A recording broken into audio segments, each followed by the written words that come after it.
Helios 522, ¿me recibes? Sobre Atenas, un caza persigue a un 737 que bordea la ciudad. 522, ¿me recibes? Cambio. El avión de pasajeros no responde, pero hay alguien a los mandos. Más de 100 personas a bordo. Todos pensamos que se trataba de un secuestro. Hay alguien en la cabina. Repito, ¿hay alguien? ¿Qué ha pasado con la tripulación y los pasajeros? 522, ¿me recibes? Cambio. ¿Y quién pilota el avión? Helios 522, ¿me recibes? Cambio.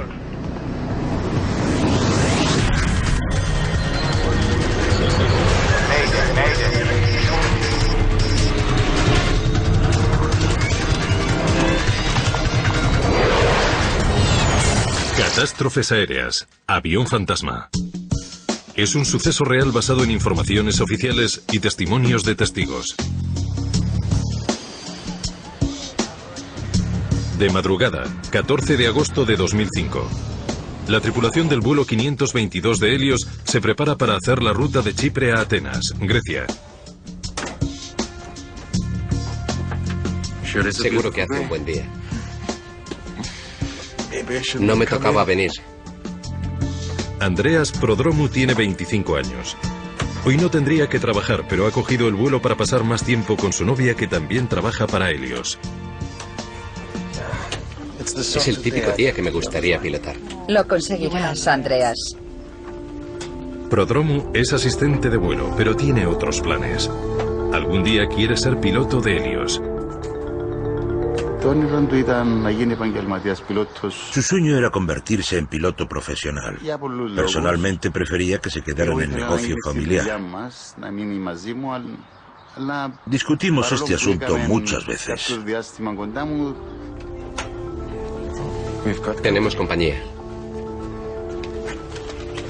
Que vaya bien por detrás. Nos vemos en Atenas.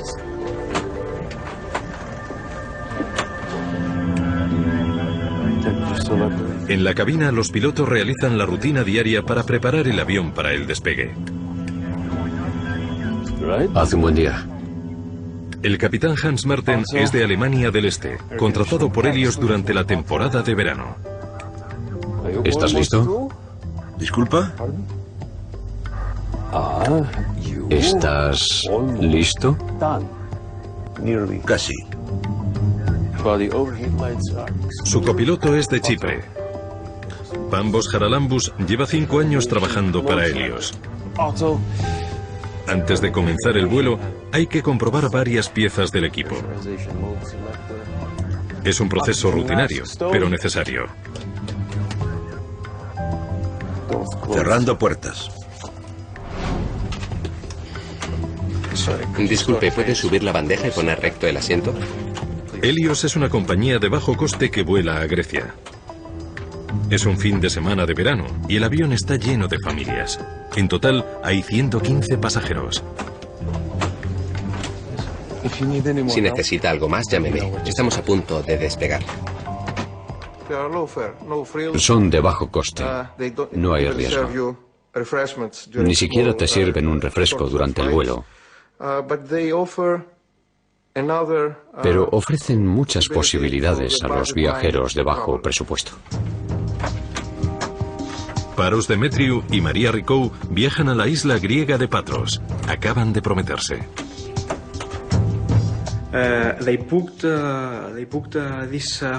Reservaron el viaje un mes antes, o algo más. Era como una luna de miel. Tripulación, ocupe sus asientos. Preparados para el despegue.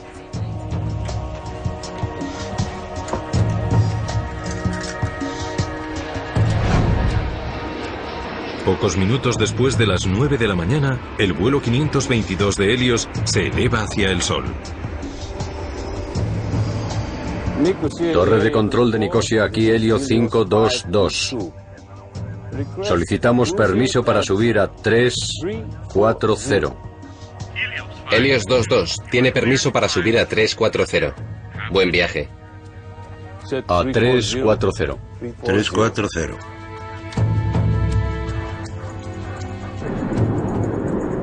Minutos después del despegue, el avión sigue subiendo. De repente, se enciende una alarma en la cabina. ¿Qué es eso? La alarma de despegue. Los pilotos están desorientados. La alarma de despegue solo se enciende cuando el avión está en tierra. Informa de que no está listo para despegar. No saben por qué suena ahora.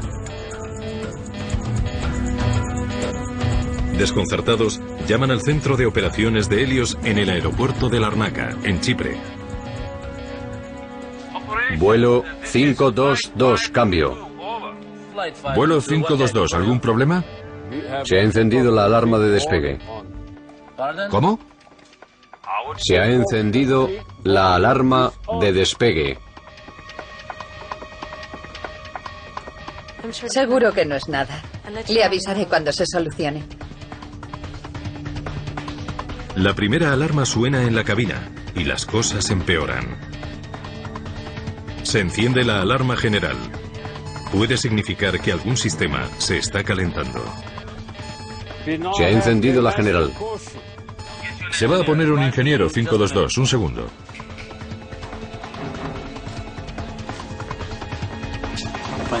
Me cuesta entenderle, su acento es bastante fuerte. Vuelo 522, ¿qué ocurre? Las luces de refrigeración se han apagado. Disculpe, ¿puede repetir? Mientras pilotos y controladores intentan descubrir por qué han saltado las dos alarmas, la mayoría de los pasajeros no saben nada hasta que... Tranquilidad, por favor, permanezcan sentados. Colóquense las mascarillas de oxígeno sobre la nariz y la boca. Lo primero es evitar riesgos, colocarse la máscara de oxígeno y permanecer sentado. Si puedes atender a los pasajeros sin levantarte, hay que hacerlo. Pero no se debería arriesgar la seguridad de ningún miembro de la tripulación para atender a un pasajero que esté a partir de la quinta o sexta fila.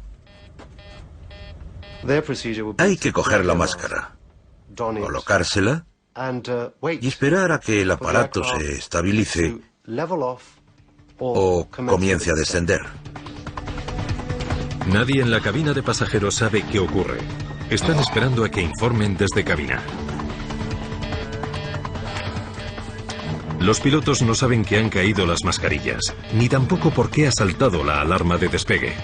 Y el sistema se está recalentando. Dos de las luces de refrigeración están apagadas. Es normal. Por favor, confirme el problema. Pero el ingeniero sigue sin hacerse una idea de lo que sucede. No las hemos apagado. Compruebe que el panel de presurización está en auto. ¿Dónde está el interruptor del equipo de refrigeración? Detrás del asiento del capitán. ¿Lo encuentra? ¿Qué ocurre? Un problema eléctrico en el 522. Tenía que coger algo de la sala de control, por eso estaba allí. Pensé, otra vez no, uno de nuestros problemas. Así que me fui. En fin, buena suerte. El problema no parece serio, pero el avión continúa subiendo y los pasajeros aún no han recibido información de la cabina. Helios 522, ¿habéis encontrado el interruptor? En ese momento, el ingeniero pierde el contacto con el avión. Helios 522. ¿Me escucháis? Ha pasado menos de media hora desde el despegue y el vuelo 522 sigue su curso. El avión está sobre el Mediterráneo y se dirige a Atenas. Helios 522, ¿me escucháis? Al poco de abandonar la isla de Chipre, se han disparado dos alarmas diferentes en el avión. Los pilotos intentan solucionar el problema con ayuda de los ingenieros. Pero se ha perdido el contacto radiofónico. Los controladores no consiguen ninguna respuesta del piloto ni del copiloto. El vuelo a Grecia normalmente tarda 1 hora y media. Pero el avión lleva 2 horas en el aire dando vueltas. Nos enteramos de que un avión había entrado en territorio griego sin pedir permiso. Todos pensamos que se trataba de un secuestro.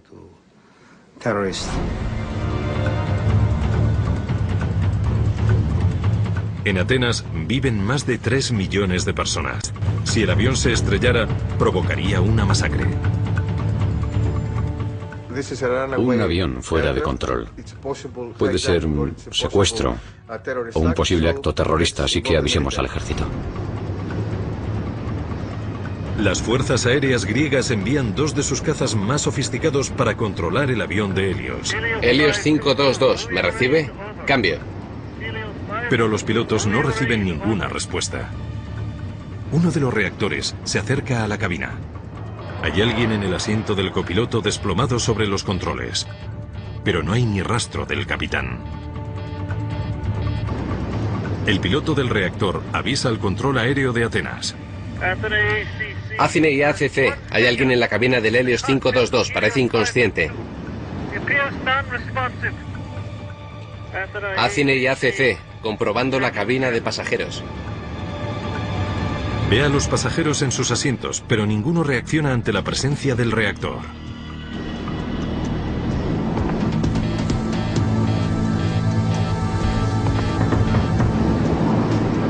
Entonces, el piloto ve moverse a alguien en la cabina. Control de Athene, hay una persona moviéndose en la cabina del Helios 522. Repito, hay una persona dentro de la cabina. Helios 522, ¿me recibes? Cambio.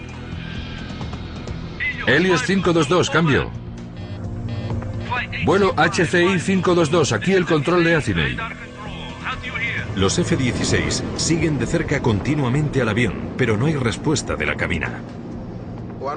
Uno de ellos, en realidad, estaba en posición de ataque detrás del 737. El otro junto a la cabina intentando comunicarse visualmente con la persona que había en ella. De repente, el 737 gira a la izquierda y comienza a descender rápidamente. Athene y ACC, el Helios 522 ha girado bruscamente. Le seguimos en su descenso.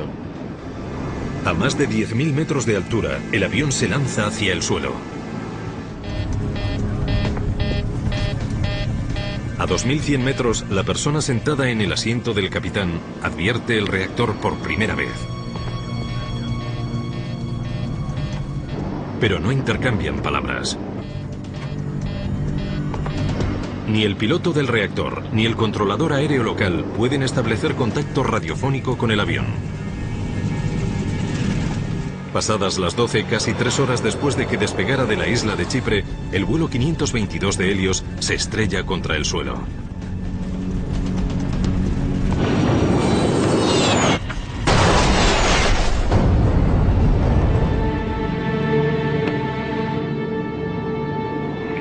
Athene y ACC, el Helios 522 ha caído. Repito, el Helios 522 está en la colina de Gramático. Cambio. Los bomberos y servicios de rescate llegan a la zona del accidente. No hay supervivientes. El asistente de vuelo, Lázaros Temetsian, se queda helado cuando los operarios de la compañía le cuentan lo que ha pasado. Fue el momento más caótico que he vivido nunca. Cuando volví, el controlador aéreo me contó que había perdido el avión y comenzó a llorar.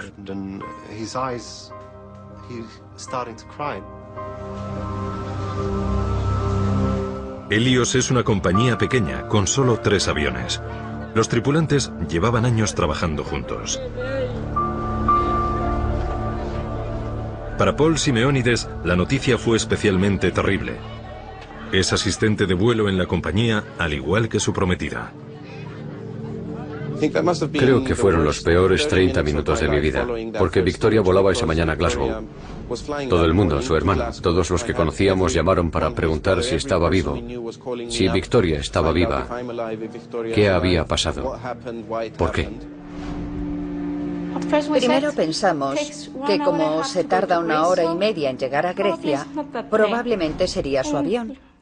Tardamos 2 o 3 horas en enterarnos de que Paros y María iban en el avión que se había estrellado.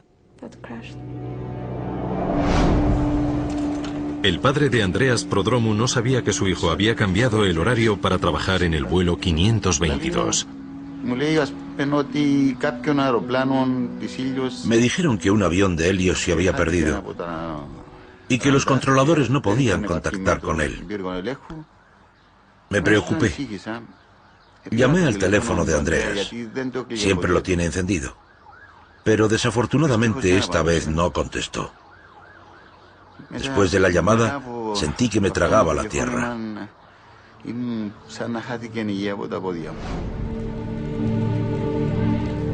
Es el peor accidente aéreo de la historia de Grecia. La mayoría de las 120 víctimas eran griegas. La pequeña isla declaró 3 días de luto tras el accidente.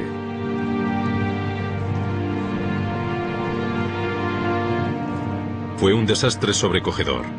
Durante más de 1 hora, los controladores aéreos observaron el avión acercarse cada vez más a Atenas sin saber qué ocurría dentro.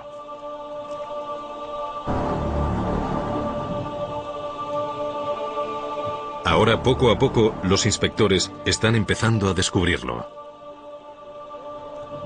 Subimos la colina y nos enfrentamos a una escena más allá de cualquier descripción.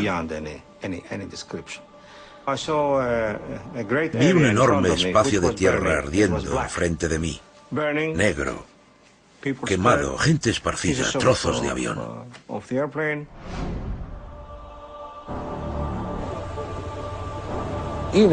Era como una pesadilla. Espero no volver a experimentar nada así. Fue terrible. Terrible. Los inspectores empezaron inmediatamente a buscar la causa del accidente. Al principio sus esfuerzos fueron en vano.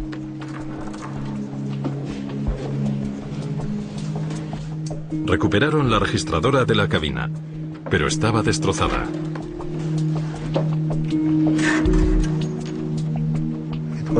Fue complicado, porque en primer lugar, la carcasa estaba muy dañada y no podíamos encontrar la grabadora.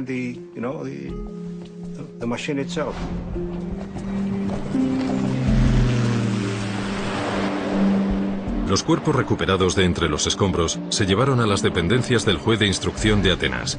Las autopsias añadieron más misterio al caso. Todos a bordo estaban vivos en el momento del accidente. Se pensó en la posibilidad de que hubieran fallecido en el aire.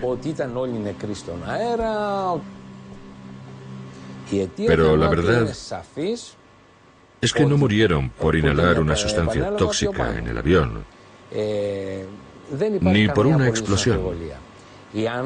Murieron en el impacto. Pero si los pasajeros permanecieron vivos todo el vuelo, ¿cómo es que el piloto del reactor no vio ninguna actividad dentro del avión? ¿Y quién estaba al mando mientras bordeaban Atenas?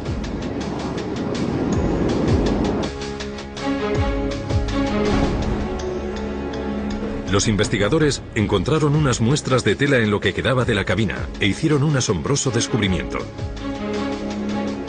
La persona a los mandos cuando el avión se estrelló era el asistente de vuelo Andreas Prodromou, que pasó a formar parte de la tripulación del vuelo a última hora. ¿Pero por qué estaba en la cabina? ¿Intentaba salvar el avión o lo estrelló deliberadamente?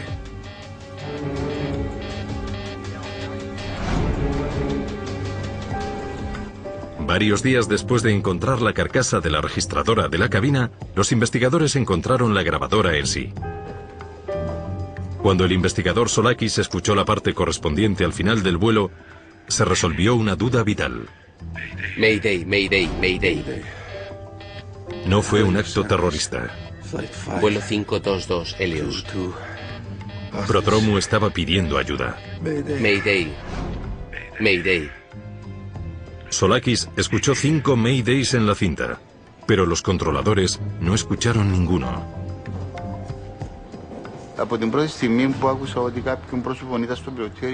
Desde el momento que vieron a alguien en la cabina, créanme, supe que era Andreas. No era un cobarde. Sabía algo de aviones y podía hacer algo.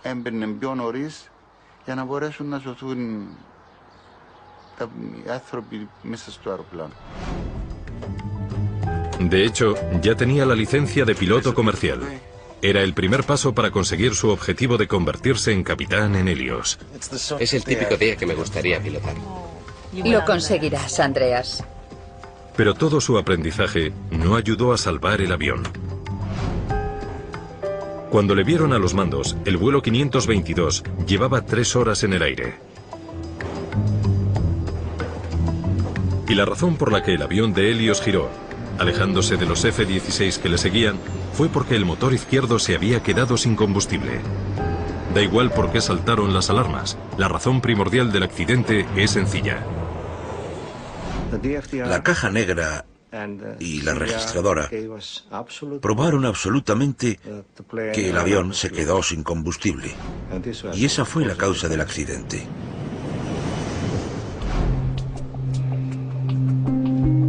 Solakis ya sabe quién estaba en la cabina del avión y por qué se estrelló.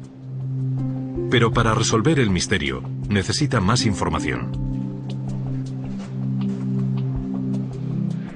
Mayday. Sus investigadores destaparon una sospechosa historia sobre el mantenimiento de los aviones de Helios que podría ayudar a explicar lo que ocurrió en el vuelo 522. Menos de un año antes del accidente, el mismo avión sufrió una descompresión repentina.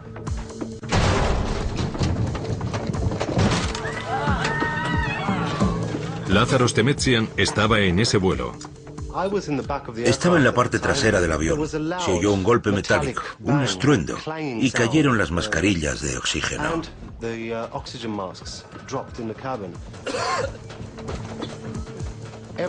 Cada paso que daba me costaba más. Era difícil moverse, respirar. De hecho, me empezaba a faltar el aire. El avión comenzó a descender inmediatamente a 3.300 metros y lo único que Temetsian podía hacer era permanecer sentado y esperar. Una vez que el avión había alcanzado una altura segura, Temetsian inspeccionó la puerta trasera y se sorprendió de lo que vio. La puerta trasera de servicio no encajaba. Las bisagras estaban desplazadas. Me cabían los dedos en la rendija.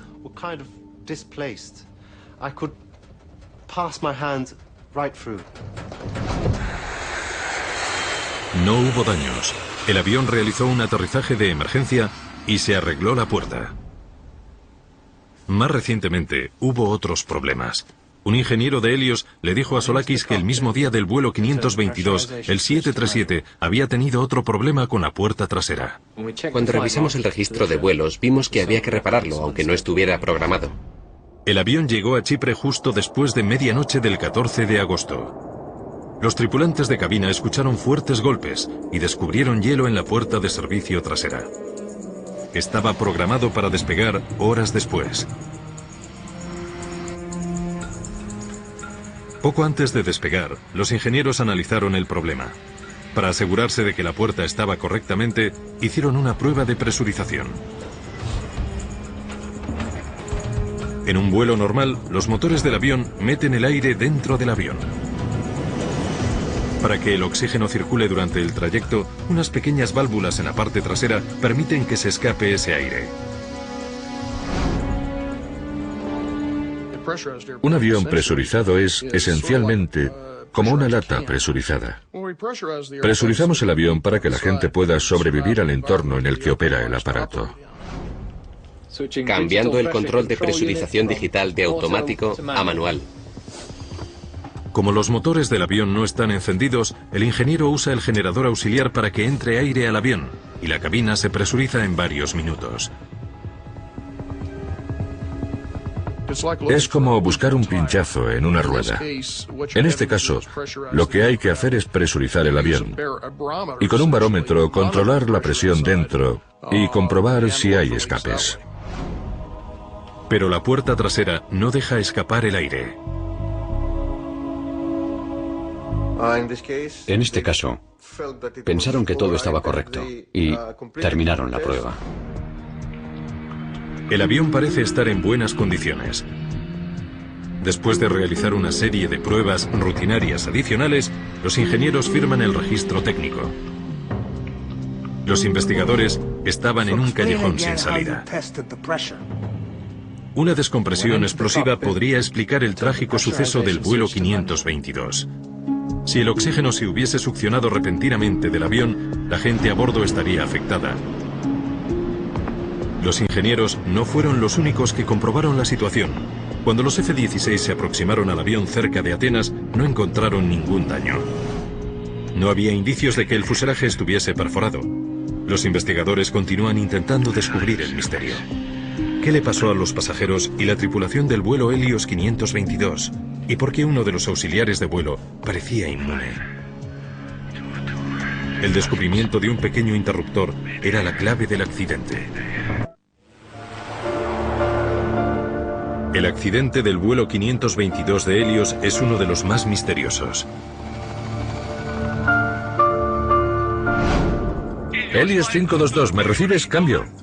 Los investigadores saben que poco después del despegue, la tripulación perdió la comunicación con los controladores aéreos. Helios 522, cambio.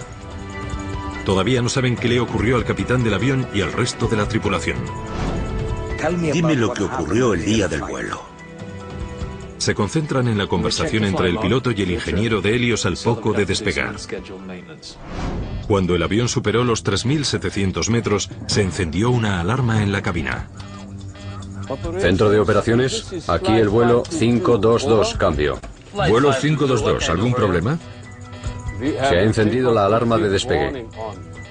¿Cómo? Se ha encendido la alarma de despegue.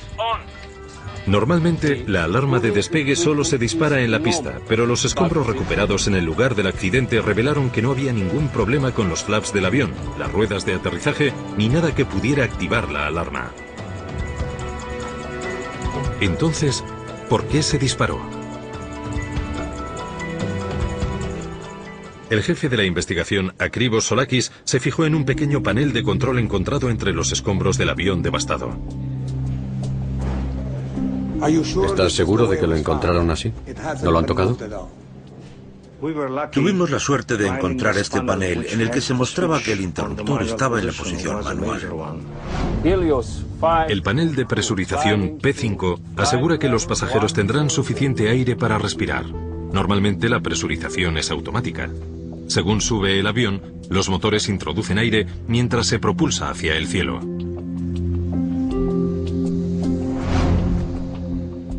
Pero cuando el interruptor de presurización está en manual, el capitán y el copiloto son los responsables de mantener la cabina presurizada mediante un controlador. Explíqueme otra vez cómo comprobó el avión. Entré en la cabina. Puse el interruptor de presurización en manual. Solakis descubre que durante el mantenimiento matutino del Helios 522, el ingeniero había puesto el interruptor en manual. Así, pudieron usar los generadores de a bordo para comprobar si la puerta trasera se cerraba herméticamente sin encender los motores. Cuando acabaron la comprobación, no volvieron a colocar el interruptor en automático. El proceso de presurización del avión puede ser auto o manual. Deberían haber vuelto a pulsar el interruptor para que volviera a la posición auto.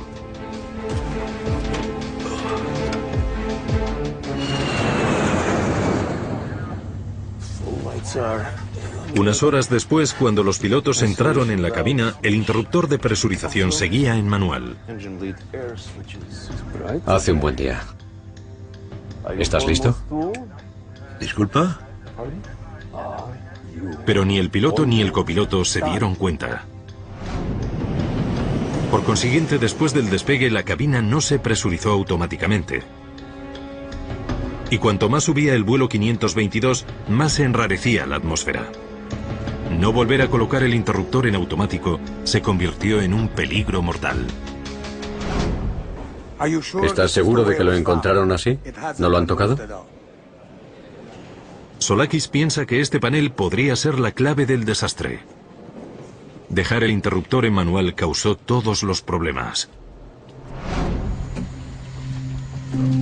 Para probar que tiene razón, hace algo inusual. 4 meses después del desastre, lleva un 737 de la compañía Olympic por la misma ruta que voló el avión de Helios. Si está en lo cierto, este avión deberá comportarse exactamente igual que el siniestrado. Asegúrate de que el P5 está en manual.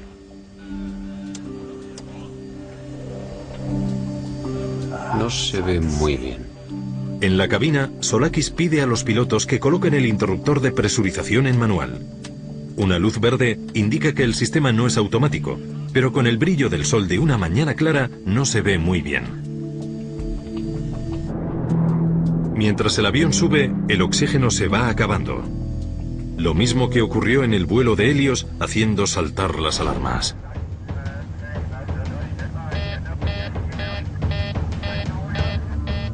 ¿Qué ocurre? Se ha encendido la alarma de despegue. Se disparó la alarma, pero lo malinterpretaron. La mayoría de los pilotos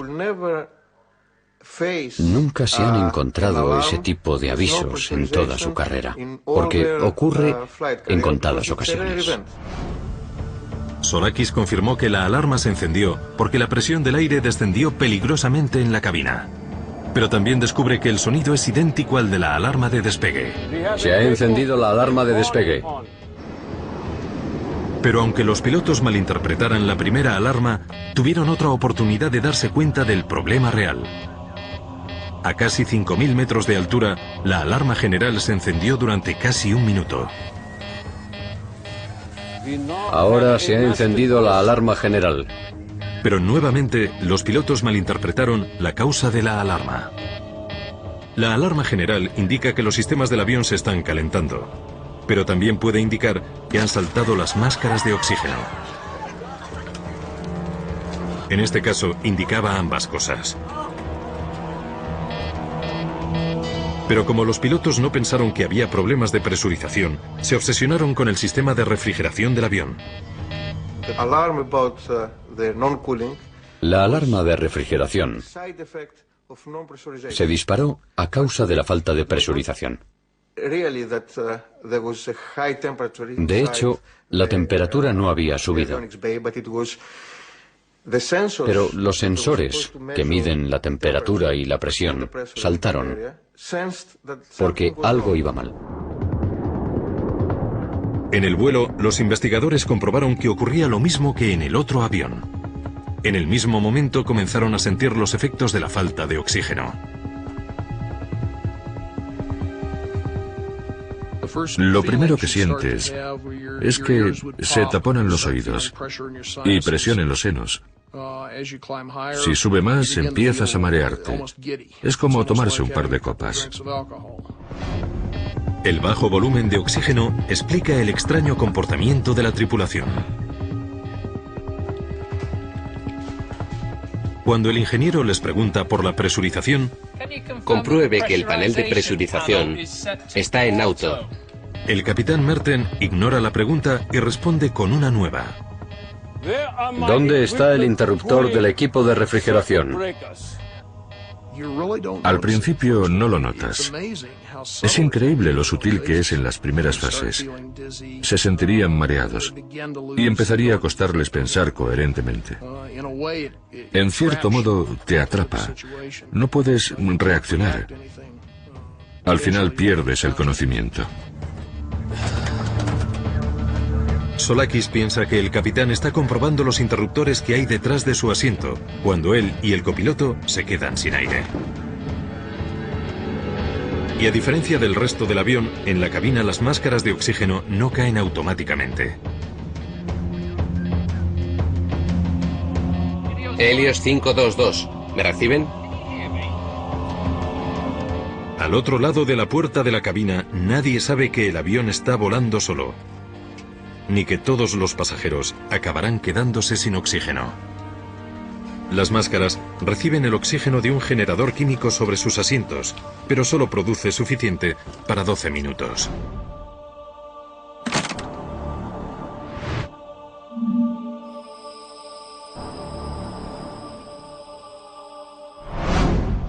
El problema es que las máscaras de oxígeno no están diseñadas para funcionar a gran altura. Sirven para proveer del oxígeno suficiente para sobrevivir mientras los pilotos del avión reducen la altura. En casi todos los casos de descompresión han funcionado perfectamente. Los que se pusieron las máscaras permanecieron conscientes algunos minutos más hasta que se quedaron sin oxígeno. Después también perdieron el conocimiento.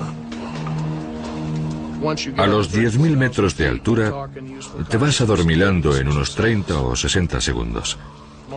La mayoría de la gente, cuando la hipoxia les hace perder el conocimiento, se duerme.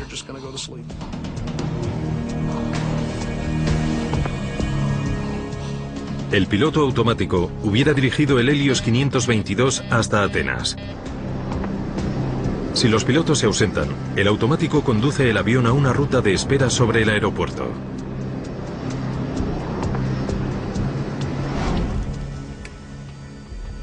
Lo mismo ocurriría con el vuelo que reconstruye el accidente si no se restaurase la presión en la cabina. Solakis pide al copiloto que en el panel P5 coloque el interruptor en automático antes de que el avión alcance los 10.000 metros. Se acercan a Atenas con un F-16 pisándoles los talones. Solakis quiere confirmar que Andreas Prodromou estaba al mando del vuelo 522 cuando se estrelló.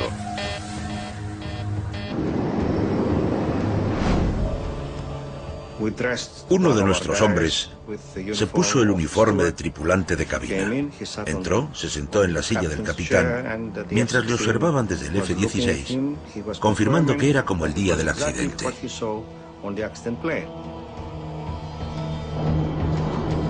La reconstrucción también resuelve otras dudas sobre el trágico destino del vuelo 522 de Helios.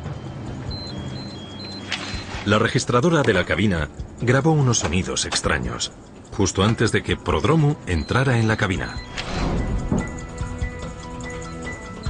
Solakis confirma que esos ruidos los hizo Prodromou al abrir la puerta de la cabina usando el teclado eléctrico. Resolvimos todas esas dudas gracias a la reconstrucción. Fue muy útil. Llenó muchos vacíos. Vale, bajamos. Para Solakis, el jefe de la investigación, la reconstrucción del vuelo fue muy convincente. No fue un fallo de la cabina, sino una serie de pequeños errores y malentendidos que condujeron al peor desastre aéreo de la historia de Grecia.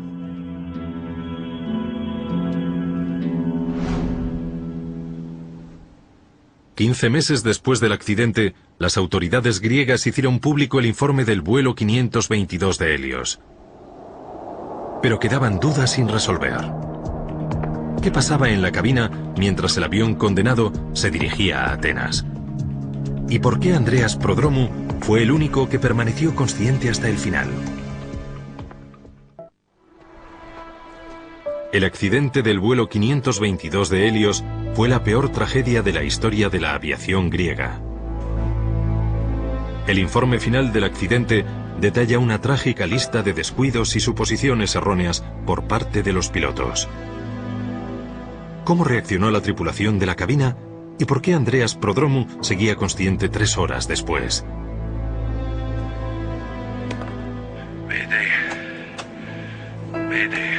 Las entrevistas con los instructores y asistentes de Helios hicieron un esbozo trágico de lo que pudo haber ocurrido.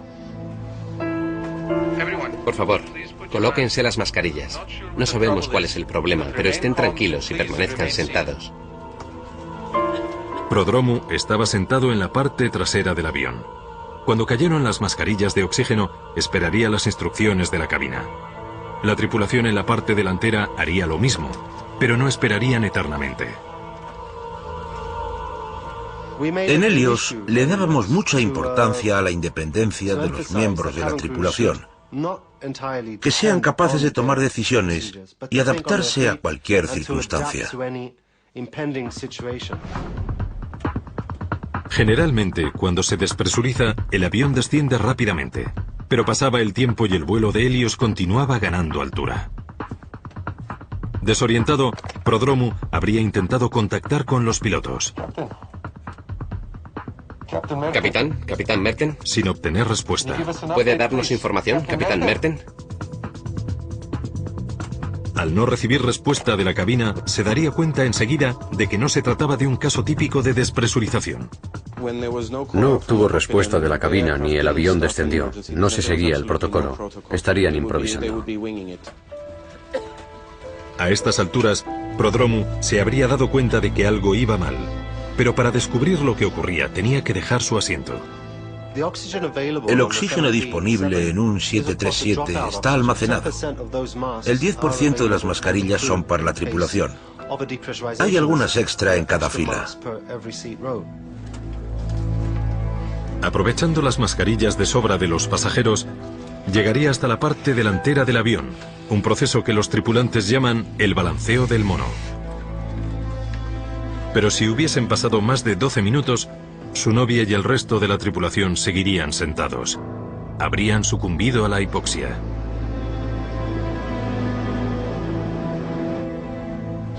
Pero Prodromu fue buzo y soldado en el ejército chipriota. Su entrenamiento pudo haberle ayudado a permanecer despierto un poco más. Andreas no era un cobarde. Era valiente, intrépido, valiente y con sangre fría. Pero para sobrevivir una vez que el oxígeno de los pasajeros se hubiese acabado, necesitó otra solución. El 737 tenía 4 botellas portátiles de oxígeno. Cada una duraba más de 1 hora. Encontraron las 4 en el lugar del accidente. 3 parecían usadas. Cuando el piloto del F-16 vio a Prodromu en la cabina, podría no ser la primera vez que entraba.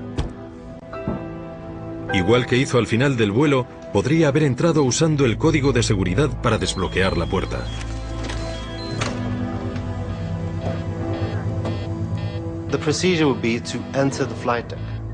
El procedimiento sería entrar por la puerta de la cabina y llamar.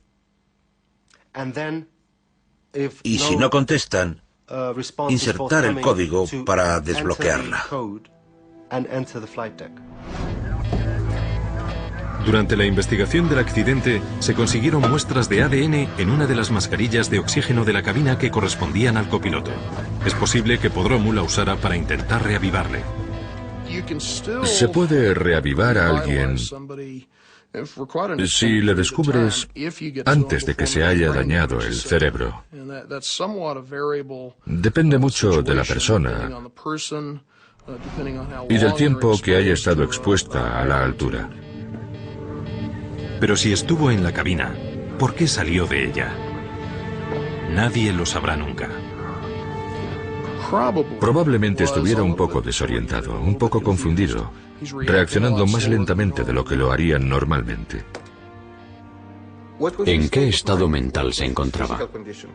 ¿En qué condiciones físicas? Pensamos que sabía cuál era el problema, pero ¿fue así? Esa es la cuestión. Después de 3 horas en el aire, todo aquel que no tuviera una botella de oxígeno estaría inconsciente. El vuelo 522 era un avión fantasma acercándose a Atenas.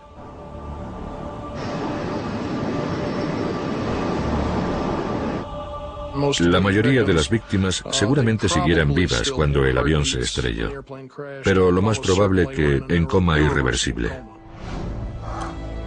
La hipoxia no es dolorosa, es como caer dormido. Pero para Andreas Prodromu, el vuelo debió de ser una pesadilla. Con el F-16 intentando alcanzar el avión y el oxígeno a punto de acabarse, se tuvo que dar cuenta de que se le estaba acabando el tiempo. Aún así, no se rindió hasta el final. Prodromu hizo un último intento para salvar el avión. Cuando volvió a la cabina, el joven asistente de vuelo que quería convertirse en piloto pidió ayuda. Pero nadie le oyó.